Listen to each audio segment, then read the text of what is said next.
மாடம் தமிழ்நாடு பார்வையாளருக்கு வணக்கம். முதலில் ஒரு துயரச் செய்தியிலிருந்து தான் நம்ம ஆரம்பிக்க வேண்டியிருக்கிறது. தமிழக வெற்றிக் கழகத்துடைய தலைவர் விஜய் அவருடைய கூட்டத்தில, அவருடைய வாகனத்தை பின்தொடர்ந்து வந்தவர் விக்னேஷ் என்கிற ஒரு இளைஞர். அவரு சில நாட்களுக்கு முன்பு விபத்துக்குள்ளாகி மருத்துவமனையிலே அனுமதிக்கப்பட்டிருந்தார். அவருடைய தந்தையினுடைய பேட்டி கூட பெரிய அளவில் புகழ் பெற்றிருந்தது அப்படிங்கிறத நம்ம பார்க்குறோம். அவர் நேற்று மரணம் அடைந்திருக்கிறார் அப்படிங்கிறது உண்மையிலேயே வருத்தத்தை அளிக்கக்கூடிய ஒன்றாக இருக்கிறது. இதில இன்னொரு துயரம் என்னன்னா, விஜய் அதற்கு எந்த விதமான இரங்கலுமே தெரிவிக்கவில்லை. தஞ்சையிலே அவருடைய கூட்டம் நடந்த அன்றைக்கு அவர் விபத்துக்கு உள்ளான அன்றைக்கும் கூட விஜய் வருத்தத்தை தெரிவிக்கவில்லை. அவருடைய கட்சி நிர்வாகிகளும் பெரிய அளவுல போய் பார்க்கவும் இல்ல. இடையில அன்பில் மகேஷ் பொய்யாமொழி தான் போய் பார்த்துட்டு வந்தார் அப்படிங்கிறத பார்க்குறோம். அதற்கப்புறம் நேற்று இறந்து விட்டார். அதற்கான ஒரு இரங்கல் செய்தியை கூட அவர்கள் தெரிவிக்கவில்லை என்பது இந்த கட்சியுடைய மிகப்பெரிய ஒரு பொறுப்பற்ற தன்மையை காட்டுகிறது. அதனால் விக்னேஷுடைய குடும்பத்திற்கு நம்முடைய ஆழ்ந்த இரங்கல்களை தெரிவித்துக் கொள்வோம்.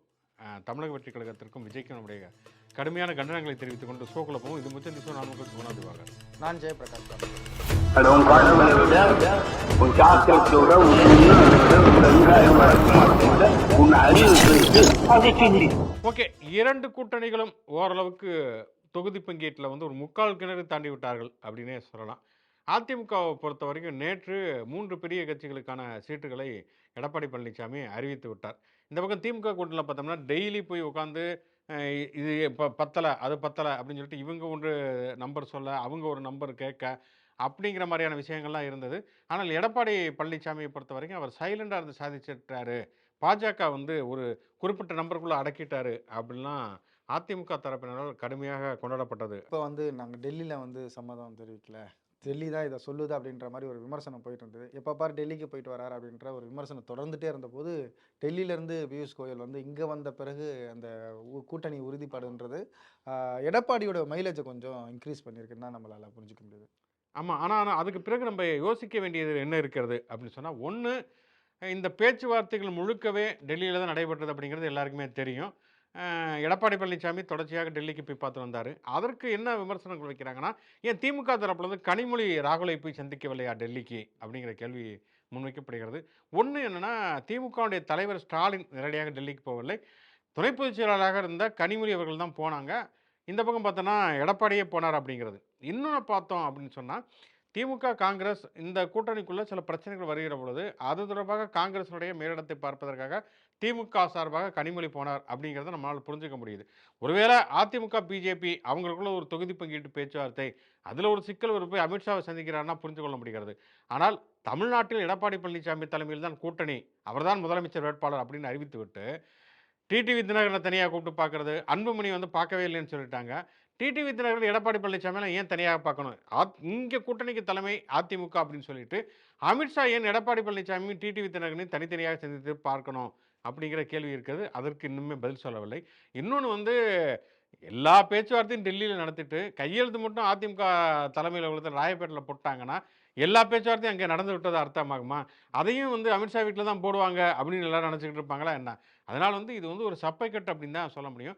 இன்னொன்று, இந்த கூட்டணி பேச்சுவார்த்தையில் பிரச்சனையே இல்லை, ஒரே நைட்டில் முடிச்சுட்டாங்க அப்படின்னா, அப்புறம் ஏன் மறுபடியும் அவர் டெல்லிக்கு போனாங்கிற ஒரு கேள்வி இருக்கிறது. இதை 2 விதமாக பார்க்கலாம். ஒன்று, எந்த பிரச்சனையுமே இல்லை, எல்லாரும் ஒரு சுமூகமாக இதை உடன்பாட்டை முடிச்சுட்டாங்க அப்படின்னு ஒரு வகையாக பார்க்கலாம்.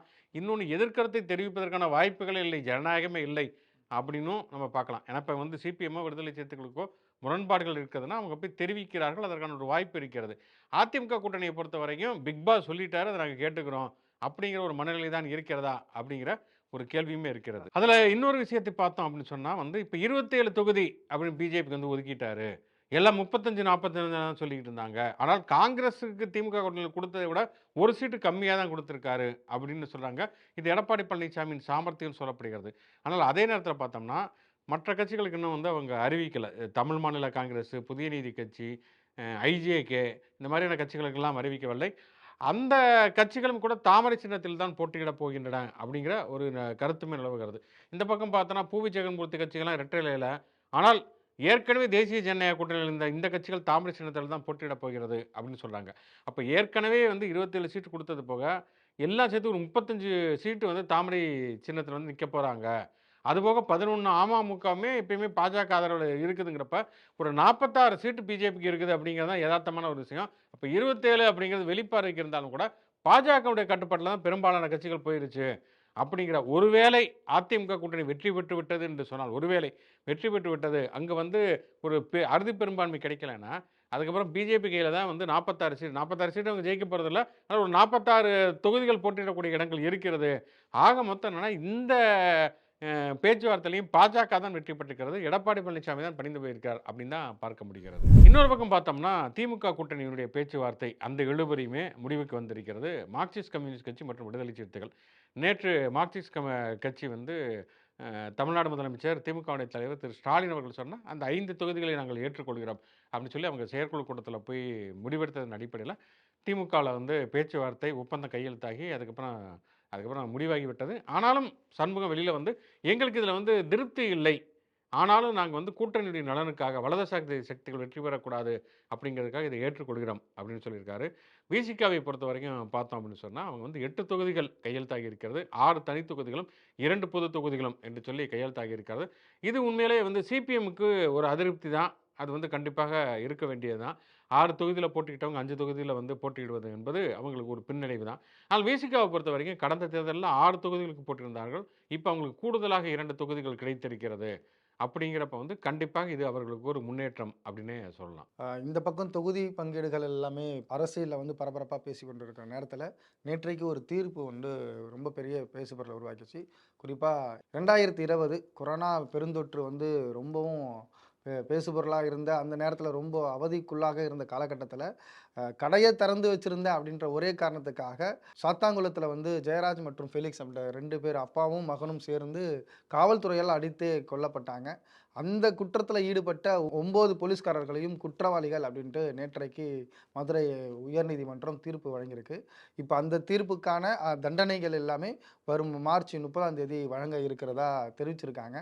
அந்த செய்தியை படிக்கும்பொழுது அல்லது அந்த குற்றத்தை வந்து படிக்கும் பொழுதே நமக்கு என்ன தோணுதுன்னா, ரொம்ப துன்புறுத்தி அந்த காவல்துறையினுடைய உச்சபட்ச அதிகாரத்தை பயன்படுத்தி ஒரு அப்பாவி தமிழர்களை கொண்டிருக்காங்க அப்படின்னு நம்மளால சொல்ல முடியுது. ஏன்னா வெறும் செல்ஃபோன் கடையை திறந்து வச்சிருக்காங்க, வாங்க விசாரிக்கிறோன்னு தான் கூட்டிட்டு போறாங்க. கூட்டிட்டு போயிட்டு இரவு முழுக்கவும் அடிக்கிறாங்க. கிட்டத்தட்ட 200 முறை வந்து அவங்கள அடித்ததா அந்த சிபிஐ விசாரணையில் சொல்லப்படுது. கூட இருந்த பெண் காவலர்களும் சொல்லியிருக்காங்க, வேண்டாம் விட்டுருங்க அப்படின்னு சொல்லும் போதும் அவங்க கேட்காம அந்த இன்ஸ்பெக்டரோட தலைமையில் வந்து அடிக்கப்பட்டிருக்கு. சிபிஐயோட விசாரணையில் அந்த பெண் காவலர்களும் சாட்சியமாக மாறியிருக்காங்க. இவங்க பண்ணது செஞ்சாங்க அப்படின்றத உறுதிபட சொன்னதால தான் இந்த தீர்ப்பு வந்து கிடைச்சிருக்கு. ஒரு பெரும் குற்றத்திற்கு ஒரு நீதி கிடைச்சிருக்கு அப்படின்னு தான் நம்மளால் இந்த தீர்ப்பில் வந்து புரிஞ்சிக்க முடியுது. நேற்றே வந்து இந்த வழக்கை பற்றி நம்ம கொஞ்சம் விரிவாகவே பேசியிருந்தோம். மாலை 4 மணிக்கு வந்து தீர்ப்பு வழங்கப்பட போகிறது அப்படிங்கிறப்ப வந்து நேற்று அதை பற்றி தெரிவித்திருந்தோம். நேற்று தீர்ப்பு அவர்கள் எல்லாருமே குற்றவாளிகள் அப்படின்னு தான் அறிவிக்கப்படுவாங்க அப்படிங்கிற மாதிரி தான் நம்ம ஏற்கனவே சொல்லியிருந்தோம்.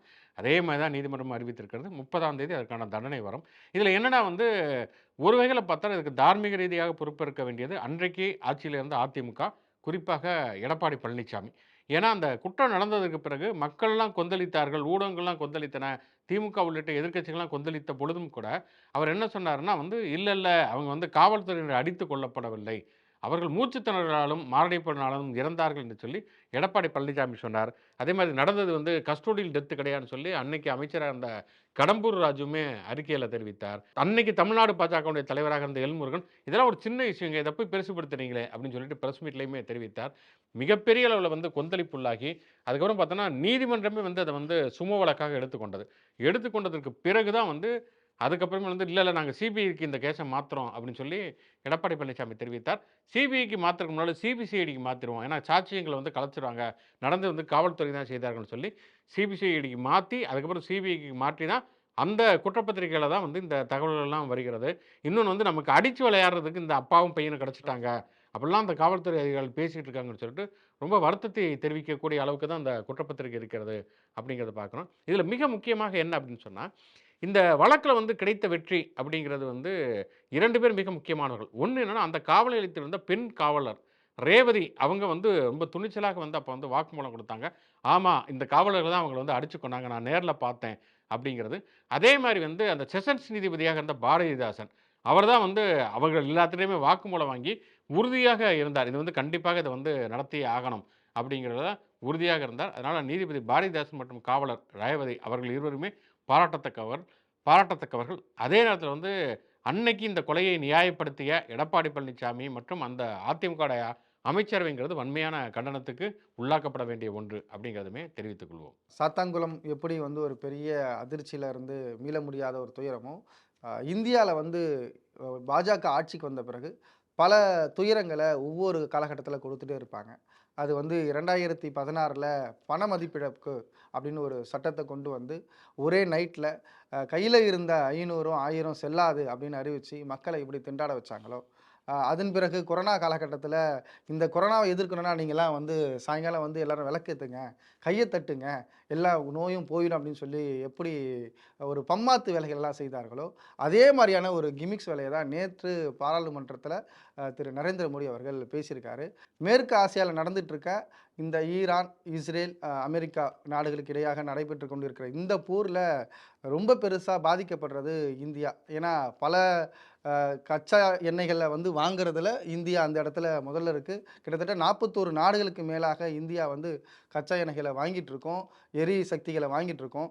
இப்படி இந்த மாதிரியான போர் காலகட்டத்தில் இன்னும் கூடிய விரைவில் வந்து இந்தியாவில் வந்து ஒரு தட்டுப்பாடு ஏற்பட போகுது அப்படின்றது வல்லுநர்களால் சொல்லப்படுது.